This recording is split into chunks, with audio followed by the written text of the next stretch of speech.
des bijoux dans les vases, des pierres précieuses, des chaînes. Accomplir propre à toute bonne œuvre. Ça veut dire que c'est un travail qui va durer longtemps.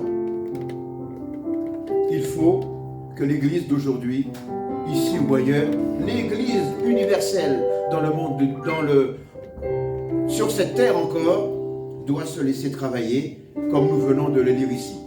Donc toute l'Écriture est inspirée de Dieu. Qu'est-ce que ça veut dire? Ancien, Nouveau Testament. Il y en a qui ont fait des polémiques en disant l'Ancien est déjà passé. Je ne crois plus à l'Ancien. Je suis seulement avec Jésus à partir de Matthieu. Oui, d'accord. Ça veut dire que l'Ancien n'est pas inspiré. Ah oui. Mais quand on lit bien l'Ancien Testament, on voit l'action de Dieu le Père, le Créateur, l'Éternel, qui agit pour Israël, qui agit pour les prophètes, qui agit avec les rois, qui agit avec son peuple dans le désert. Elle n'est pas inspirée, cette parole. Et cette parole agit dans le cœur de tous ceux qui l'écoutent et leur permet de remporter de grandes, mais des petites victoires. Il y a des victoires qui sont petites, on ne les voit pas. Ah Seigneur, je t'ai demandé la paix aujourd'hui, parce que toute la semaine j'étais agité, ça n'allait pas dans ma tête, j'avais des mauvaises pensées. Ah, je vois que les pensées sont parties. On ne remercie même pas, parce que c'est tout petit. On n'a pas reçu quelque chose qui tombe du ciel, donc pour nous c'est petit. Non, remerciez Dieu pour les grandes choses et pour les petites choses. Amen. N'attendez pas toujours d'avoir des grandes révélations. On a de grandes révélations parfois, mais non, ne vous basez pas seulement là-dessus. Toute écriture est inspirée de Dieu et quand on la lit, cette parole, Ancien et Nouveau Testament, elle nous parle. Ne dites pas, ah non, quand je lis Moïse, Habakkuk, Ésaïe, ah ben non, ça, il faut que je lise les épîtres, les évangiles. Non. Toute l'écriture, l'ensemble des écritures est inspirée. Inspirée veut dire souffler de la bouche de Dieu. Voilà. Une fois qu'il a soufflé, cette parole devient vie. C'est pas seulement comme le journal que vous allez prendre dans le kiosque là. Vous payez 1,20 € ou 2 €. J'ai mon journal, j'ai les informations de la journée dans le monde entier. Ça, c'est pas inspiré, ça.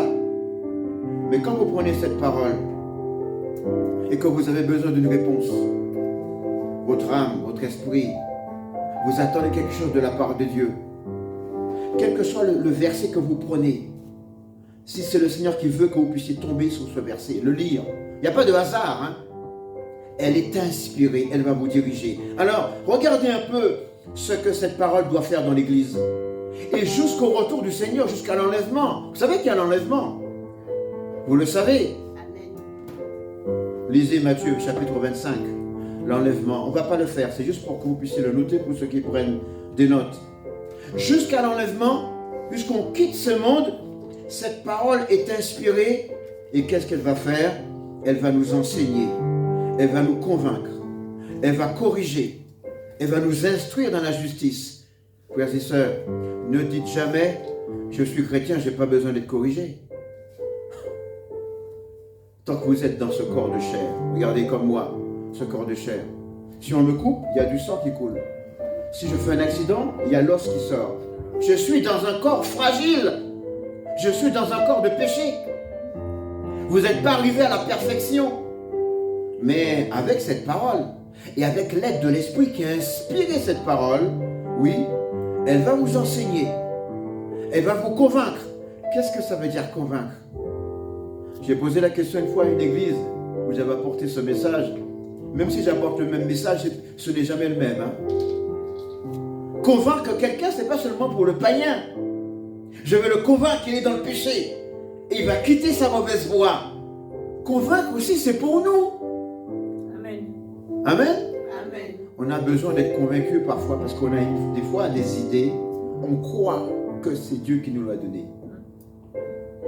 Et quand on marche dans ces idées, on voit « Ah non, je me suis peut-être trompé. C'est peut-être pas Dieu qui a voulu que je fasse ça. C'est peut-être pas lui qui a voulu que je tourne par là. Je devais tourner à gauche, mais j'ai été à droite parce que je veux tourner à gauche. Je veux tourner à droite. » Non. Cette même parole Bien sûr, pour les païens, il ne fera pas le même travail que pour vous. Si vous êtes enfant de Dieu, vous êtes déjà transformé normalement. Pour le païen, il le ramène à la vie.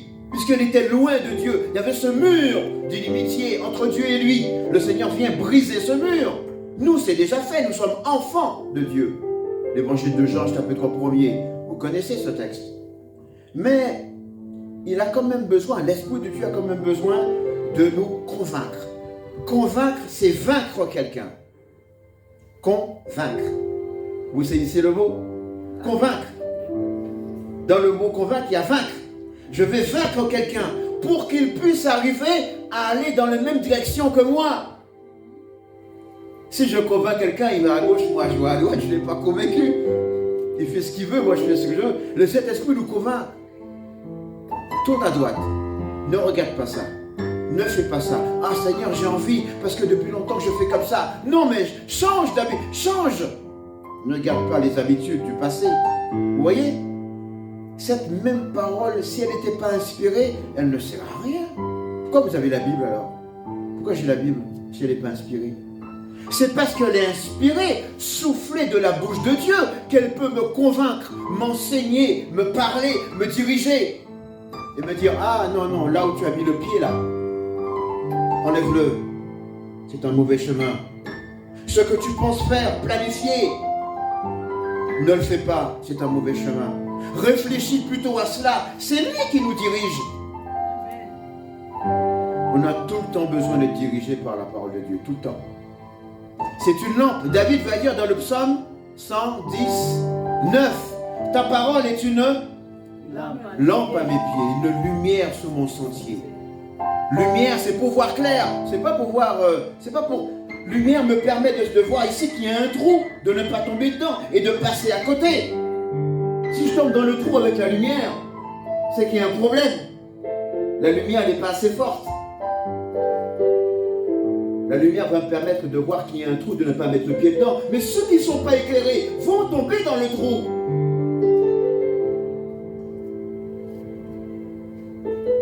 Toute écriture est inspirée de Dieu et utile pour enseigner. 1. Convaincre. 2. Corriger. 3. Instruire dans la justice. 4. Pourquoi? Le verset 17 nous le dit. Pour faire quoi? Afin que l'homme de Dieu soit accompli et propre à toute bonne œuvre. Vous avez remarqué? À toute bonne œuvre. Mais avec l'action du Saint-Esprit, vous pouvez faire que des bonnes œuvres. Inspiré par l'Esprit, vous n'allez pas voler. Vous n'allez pas attaquer une banque, casser la porte de la banque, voler la bijouterie. C'est pas possible. Inspiré de Dieu vous fait faire de bonnes choses. Est-ce que vous me suivez ce matin? Amen. Moi, quand j'apporte la parole, j'essaie de ne pas rester en surface. J'essaie de rentrer dedans. Amen. Pour que ça puisse faire du bien à l'église. Amen. Ça me fait du bien à moi, mais ça fait du bien à l'église. On reste les yeux ouverts. Amen. J'ouvre une parenthèse. On ne va pas parler de ça, mais j'ouvre une parenthèse. Parce que moi, je suis dans le combat spirituel, dans l'intercession. Beaucoup. Avec l'Esprit de Dieu. Ceux qui vous attaquent, qui sont contre l'église, ils voient clair. Vous avez entendu ce que je dis? Dans les ténèbres, contre l'église. Et nous sommes des aveugles. On ne sait pas où on marche. Non. C'est pas possible. Nous avons la lumière. Amen. Christ est la lumière du monde. Il va le dire. Celui qui le suit ne marche pas dans les ténèbres. Amen. Mais celui qui ne suit pas, obligatoirement, il tombe dans le trou et dans les ténèbres. Si vos ennemis, pendant que vous dormez, font des incantations contre vous, des prières contre vous, ils le font, ne vous inquiétez pas. Je sais qu'ils le font. Contre l'église. Ils n'aiment pas l'église, ils n'aiment pas le pasteur, ils n'aiment pas sa femme, ils n'aiment pas les enfants. C'est leur business, c'est leur trafic. Nous, on ne s'occupe pas de ça. Nous avons des armes spirituelles. Mais surtout, nous avons l'Esprit de Dieu qui nous ouvre les yeux. Amen. Ah ouais, pour voir les pièges. Alors je vais passer à mon deuxième texte. Là, vous avez compris que dans cette première partie, on vient de voir le travail en profondeur de la parole de Dieu en nous.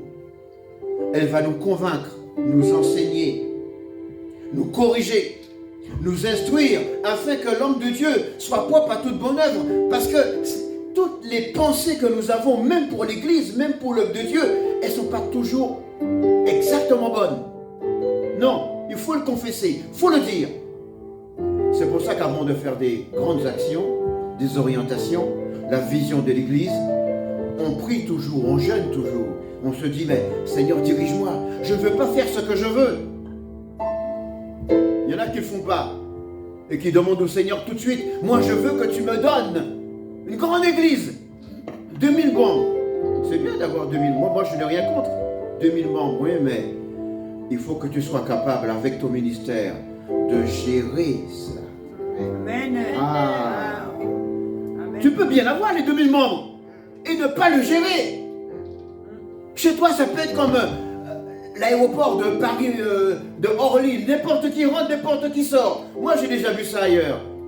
Quelqu'un pensait avoir une grande église sans avoir laissé le Seigneur le diriger. Donc, je ne sais pas qui c'est. Il y a une grande église. Il ne savait pas la gérer. N'importe qui rentrait. Sorcier, sorcière, sirène des eaux. Comment tu vas gérer ça? Comment tu gères ça là? C'est bien, maintenant tu as 2000 membres. Comment tu gères ça? J'en ai même connu un qui attendait que le pasteur sortait de l'église. Il ne rentrait pas dans l'église, mais il attendait à la sortie. Ah, j'ai vu pas mal de choses, moi. Ne vous inquiétez pas.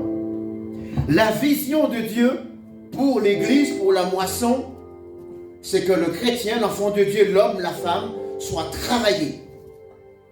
Toute écriture est inspirée de Dieu. On a tous besoin, quel que soit son âge. Ne dis pas je suis trop jeune. Oh, c'est pour mes parents, c'est pour quand on est majeur. Non, moi j'ai connu une petite fille quand j'étais dans une église dans le 95. Elle avait une parole de Dieu pendant que j'avais terminé de prêcher. Une petite fille qui a fait du bien à toute l'église. Avec une simple parole. Elle était inspirée de Dieu. Mais ça fait un bien immense à l'église. Ça fait du bien à ceux qui pleuraient, à ceux qui se lamentaient. Le Seigneur leur a fait du bien. Voilà ce que Dieu fait lorsqu'il parle. Alors, rappelez-vous de ce texte, notez-le. Ce texte nous dit que Dieu travaille en nous. Il n'est pas que pour les païens, il est pour les chrétiens, il est pour les serviteurs de Dieu. Il nous corrige. Je me rappelle à l'école, vous savez très bien ce que je dis. À l'école, celui qui corrige les copies, il a un stylo, non pas bleu, mais rouge. Lorsque tu as fait une faute, qu'est-ce qu'il fait pour corriger? Il barre et il te met la bonne réponse et en rouge. Moi, je suis des Antilles, en Guadeloupe. Mais ils font pareil, je crois, un peu partout. Ah ben, corrige, le Seigneur ne le fait pas, ça? Pour nous? Si. Si. Lui, c'est pas une question de stylo, vous avez compris, il n'a pas des stylos. Mais, avec sa parole, il te dit non. Le chemin que tu as pris, il n'est pas bon. Fais demi-tour. À droite, tu as tourné à droite? Non, il fallait tourner à gauche. C'est ça l'inspiration.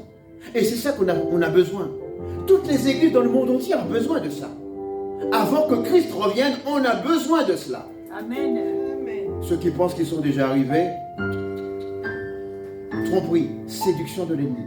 Personne. Moi, je ne suis pas arrivé. Je travaille encore, je travaille et je travaillerai tout le temps. Je ne suis pas arrivé, hein. Je ne sais pas tout. Que le nom du Seigneur soit béni. Amen. Le deuxième et dernier texte. Le dernier. Je ne vais même pas en profondeur parce que j'essaye de voir ce que je peux vous donner ce matin. Hébreux chapitre 4, l'épître, pas de Paul, on ne sait pas de qui. Selon les théologiens, ils ne savent pas de qui il appartient. Donc il n'y a pas d'auteur, on ne dit pas l'épître de Paul, on dit l'épître aux Hébreux. Au chapitre 4, regardez ce que nous dit le verset 12 jusqu'au verset 13. Hébreux 4, 12. Toujours par rapport à la parole, toujours par rapport à ce travail que Dieu fait en nous. J'ai bien dit en nous, dans l'église. Car la parole de Dieu est vivante, efficace, plus tranchante qu'une épée quelconque à deux tranchants, double tranchant, pénétrant jusqu'à partager âme et esprit, jointure et moelle. Elle juge les sentiments et les pensées du cœur. Le verset 13. nulle créature, c'est-à-dire aucun homme qui est sur la terre, n'est caché devant lui, mais tout est nu et à découvert aux yeux de celui à qui nous devons rendre compte. Tu ne dois pas rendre compte dans le ciel à ton père, à ta mère, à ton cousin. Hein? Non, non, non, non. C'est à Dieu. C'est lui qui donne la vie. C'est lui qui a fait de toi enfant de Dieu. C'est lui qui t'a donné la lumière, la parole inspirée. Et c'est à lui que tu dois rendre compte. Mais ce texte-là, je ne vais même pas tellement m'arrêter parce qu'il est tellement important. Avec simplement ce verset, on peut faire un séminaire d'un mois avec ça. La parole de Dieu est vivante. Rappelez-vous, d'un côté, toute écriture est inspirée de Dieu. Et là, cette même parole, il n'y en a pas deux, il n'y en a qu'une, elle est vivante. Et là, l'auteur va la comparer à une arme de guerre, à une épée. L'épée, c'est une arme de guerre. L'épée, c'est pas pour faire la cuisine. Découper le poulet. Vous prenez pas une épée chez vous. Tu n'as pas une épée, toi, pour couper le poulet. C'est le couteau à double tranchant. Tranchant en haut et tranchant en bas. Pourquoi? Et pointu. Quand tu fais rentrer dans une chair, elle rentre toute seule. Parce qu'elle coupe en haut, elle coupe en bas. Double tranchant. C'est l'efficacité de la parole. Et voilà pourquoi. Ça veut dire quoi? Que dès qu'elle nous parle vraiment. Fais pas attention à ce que j'aime, ce que j'aime pas, ce que je connais, ce que je connais. Non, non. Quand la parole de Dieu me parle et me reprend moi, elle reste pas à regarder si ça va me plaire. Ça va pas te plaire? Ah ben Dieu ne te parle pas. Ça te plaît? Dieu te parle. Non, non. Que ça te plaise ou non, Dieu te parle. Mais c'est comme ça qu'on change. Sinon on ne changera jamais. Alors, ici, je ne vais même pas m'attarder beaucoup, car la parole de Dieu est vivante, efficace, plus tranchante qu'une épée à quelconque à deux tranchants, donc tranchant en haut et en bas, pénétrant jusqu'à partager âme et esprit. Mais c'est impossible ça. Il partage des choses qu'on ne voit même pas. Qui a déjà vu son âme parmi vous? Tu as déjà vu ton âme, toi? Tu as vu ton âme? On ne peut pas voir l'âme de quelqu'un. On ne la voit pas. On sait qu'on a une âme vivante. Parce que le Seigneur l'a activée. Mais et ton esprit? Mais lui, la parole de Dieu, quand on la lit, elle est capable de la séparer. Ton âme et ton esprit. Ça vous donne une petite idée, mais très petite, avec le petit cerveau que nous avons, de la puissance de la parole. C'est pas un proverbe français ou un proverbe américain qui dit. Ça n'a rien à voir. Une parole d'homme, c'est une parole d'homme. Une parole inspirée de Dieu. Toute écriture est inspirée de Dieu. De Timothée 3,16, rappelez-vous. Cette parole va séparer, partager âme et esprit, jointure et moelle. Si elle est capable de faire ça, qu'est-ce qu'elle ne va pas faire? Je vous pose la question. Qu'est-ce que la parole de Dieu ne peut pas faire? Elle peut tout faire. Elle sépare ton esprit et ton âme. Donc elle peut tout faire. Et malgré ça, parfois on résiste à la parole. Ah Seigneur, ça ne me plaît pas ce que tu me dis. Ça ne me plaît pas si tu me dis d'abandonner ça, ça ne me plaît pas. Mais il est en train de le séparer pour que ça ne puisse pas t'empêcher de monter dans le ciel. Parce qu'il y en a qui ne monteront pas. Hein. Moi, je me bats pour monter. Hein. Je pense que vous êtes comme moi. Eh oui, attention. J'ai pas le temps, mais dans les épîtres, sans cesse, il faut lutter contre nous-mêmes pour monter. Il y a très longtemps, ça fait longtemps que je suis converti. Hein. J'ai entendu des choses incroyables mais vraies. Oui Seigneur, tu vas me donner dans le ciel, pas grand chose, hein. Un petit tabouret, je vais m'asseoir ici à côté du trône. C'est bon pour moi, ça me suffit. Ah ouais? C'est ce qu'il t'a dit dans la parole, tu vas te donner un petit tabouret? Déjà, c'est quelqu'un qui ne lit pas la parole déjà, pour parler comme ça. Mais c'est grave, parce que ça veut dire que la personne n'a pas envie de faire beaucoup d'efforts. Sauve-moi tout juste. Et que je sois au moins dans le ciel. Pas avec l'antichrist, hein, sur la terre. Hein. Voilà. Verset 13. Nulle créature n'est cachée devant lui, mais tout est nu et découvert aux yeux de celui à qui nous devons rendre compte. On ne peut pas se cacher devant lui. On peut, oui, devant les hommes je peux. Je peux dire ce que je veux et garder ce que je ne veux pas. Je peux montrer quelque chose, mettre un masque et dire oui, comme ça, il y a ça. Tu vois, c'est moi. Hein. Mais devant lui, est-ce que ça fonctionne? Est-ce que ça marche? Non.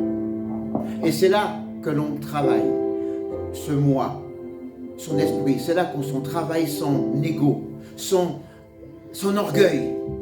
Tout est à nu et découvert aux yeux de celui à qui nous devons rendre compte. Ça veut dire que de toute manière, que tu le dises ou que tu ne dises pas dans ta prière, Dieu sait ce qui t'a au fond de ton cœur. Dieu sait ce que j'ai. Il sait si je fais un mauvais pas hier soir ou la semaine dernière. Il sait si je me suis repenti. Et il sait aussi si l'homme ne se repent jamais. Amen. Amen. Que le Seigneur nous aide, frères et sœurs. C'est l'aspect en profondeur de l'Église qu'on vient de voir. Un petit survol, parce qu'il y a encore beaucoup de choses à dire, de ce que Dieu veut pour l'Église. N'oubliez pas, l'Église, c'est son épouse.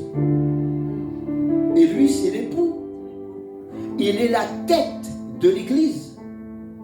Nous sommes le corps. Chaque partie forme un. Et les ministères et les dons travaillent dans ce corps. Ce n'est pas mon ministère, c'est le ministère du Saint-Esprit. Il y a encore beaucoup de choses encore à rectifier là, dans pas mal de domaines. C'est le Saint-Esprit qui me donne le ministère. Donc ce n'est pas le mien.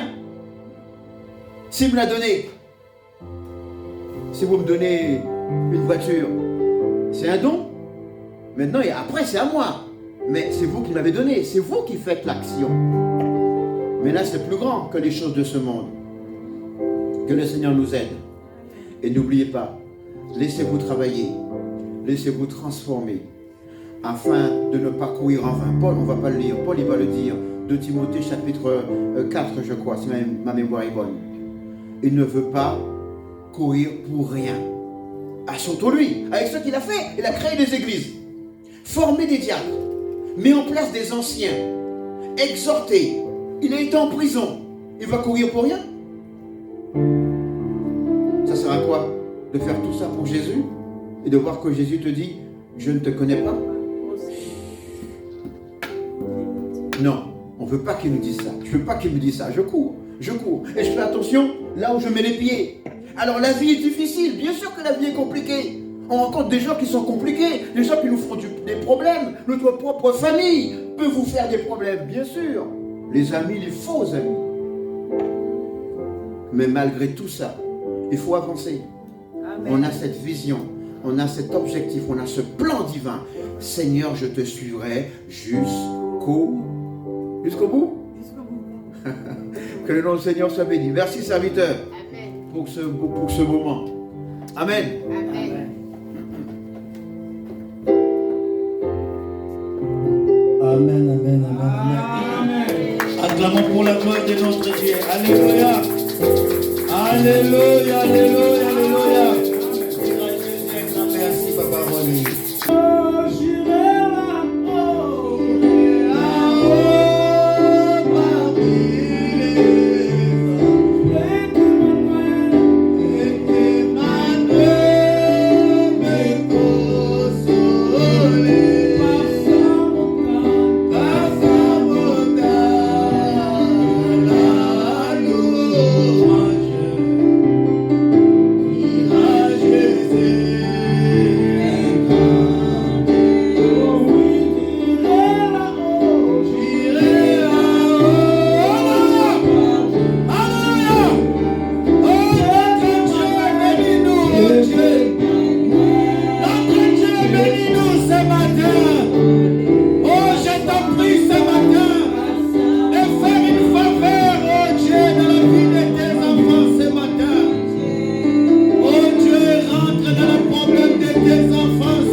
Jésus. Alléluia. Que la paix de Dieu vous accompagne. Que la miséricorde de Dieu vous accompagne jusqu'aux extrémités de la terre. Partout où vous mettrez les pieds, vos pieds,